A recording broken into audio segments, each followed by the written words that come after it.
अभी शादियों का मौसम चल रहा है। हिंदू शादियों में आमंत्रण पत्र भिजवाने से लेकर दुल्हन की विदाई तक अनगिनत रस्में निभाई जाती हैं। शादी के लिए निमंत्रण पत्र पर भी हिंदू धर्म की कुछ प्राचीन परंपराओं के दर्शन हो जाते हैं। अक्सर आपने देखा होगा कि हिंदुओं में शादी विवाह के अवसर पर कार्ड छपवाते समय लड़के के नाम के सामने चिरंजीवी और लड़की के नाम के आगे आयुष्मती लिखा होता है।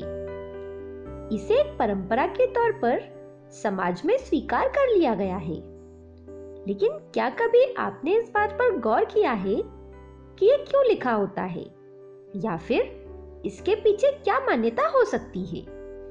क्योंकि हिंदू धर्म में हर बात के पीछे कोई पौराणिक कहानी जरूर होती है, और ये परंपरा भी एक पौराणिक कथा पर ही आधारित है।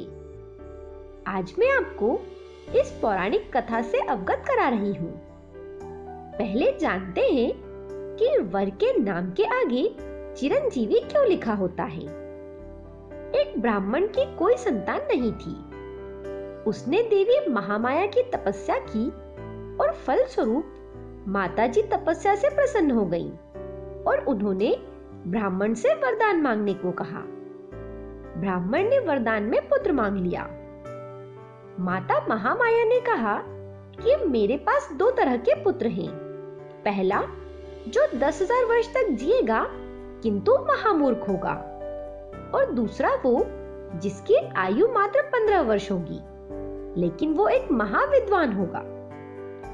महामाया ने ब्राह्मण से पूछा कि तुम्हें किस तरह का पुत्र चाहिए।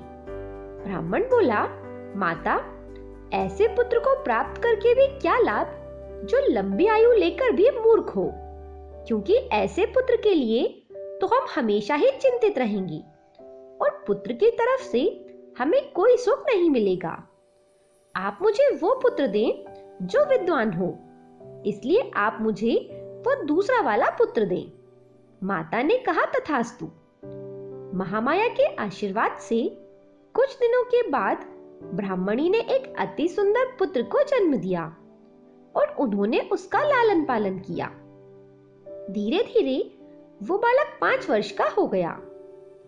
एक दिन माता का वो वरदान याद करके ब्राह्मणी ने ब्राह्मण से कहा कि 5 वर्ष बीत गए हैं, मेरा पुत्र अल्पायु है। जिन आंखों ने लाल को बढ़ते हुए देखा है, जिन आंखों में मेरे लाल की छवि बसी हुई है, अथाह प्रेम है, वो आंखें लाल की मृत्यु कैसे देख पाएंगी? कुछ भी करके आप मेरे लाल को बचा लीजिए। माता का करुण हृदय तड़पता रहा, किंतु कोई उपाय नहीं सूझा। ब्राह्मण ने अपने पुत्र को विद्या अध्ययन के लिए काशी भेज दिया, और ब्राह्मण और उसकी पत्नी दोनों दिन रात पुत्र के वियोग में दुखी रहने लगे। धीरे धीरे समय बीतता चला गया और पुत्र के मृत्यु का समय निकट आ गया। उधर काशी के एक सेठ ने अपनी पुत्री के साथ उस ब्राह्मण पुत्र का विवाह करा दिया।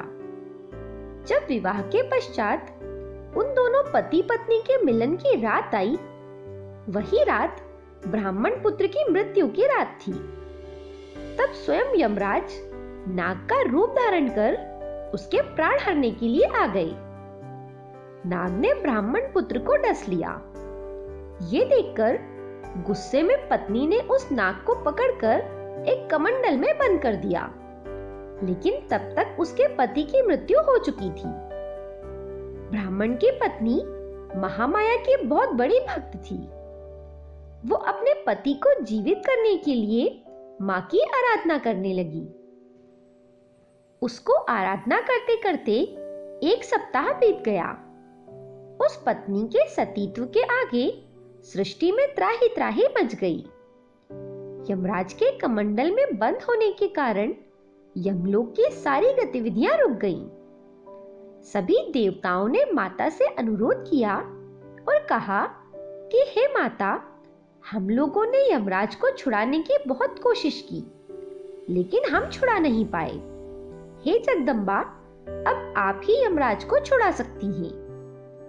तब माता जगदम्बा ब्राह्मण की पत्नी के समक्ष प्रकट हुई और बोली, बेटी, तुमने जिस नाग को कमंडल में बंद कर रखा है वो स्वयं यमलोक के राजा यमराज हैं। उनके बिना यमलोक के सारे कार्य रुक गए हैं। हे पुत्री, यमराज को आजाद कर दो। माता महामाया के आदेश का पालन करते हुए ब्राह्मण की पत्नी ने कमंडल से यमराज को आजाद कर दिया।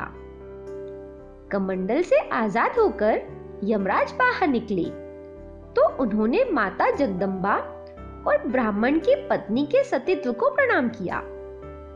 माता की आज्ञा से यमराज ने उसके पति के प्राण वापस कर दिए और चिरंजीवी रहने का वरदान दिया और स्वयं यमराज ने उसे चिरंजीव कहकर पुकारा।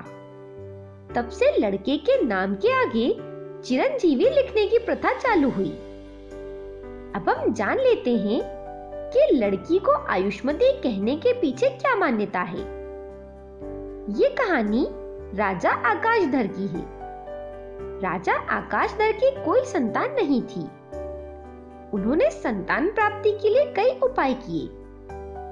एक बार नारद जी ने उन्हें कहा कि वो सोने के हल से धरती का दोहन करके उस भूमि पर यज्ञ करें तो इसके फलस्वरूप उन्हें संतान जरूर प्राप्त होगी। राजा ने सोने के हल से पृथ्वी जोती और जोतते समय ही उन्हें भूमि से कन्या प्राप्त हुई। उस कन्या को लेकर राजा महल में आए। तभी राजा ने देखा कि महल में एक शेर खड़ा है जो कन्या को खाना चाहता है और उसी डर के कारण राजा के हाथ से कन्या छूट गई और कन्या को शेर ने अपने मुख में पकड़ लिया। कन्या को मुख में पकड़ते ही शेर कमल पुष्प में परिवर्तित हो गया और उसी समय विष्णु जी प्रकट हुए और जैसे ही विष्णु जी ने कमल को अपने हाथ से स्पर्श किया तो स्पर्श करते ही कमल पुष्प यमराज बनकर प्रकट हुआ और वो कन्या 25 वर्ष की युवती हो गई। इसके बाद राजा ने उस कन्या का विवाह भगवान विष्णु जी से कर दिया और यमराज ने उसे आयुष्मती कहकर पुकारा और आयुष्मती होने का वरदान दिया। तब से विवाह में पत्र पर कन्या के नाम के आगे आयुष्मती लिखा जाने लगा। ये जानकारी अगर आपको पसंद आए तो इसे अपने मित्रों के साथ जरूर साझा करें। धन्यवाद।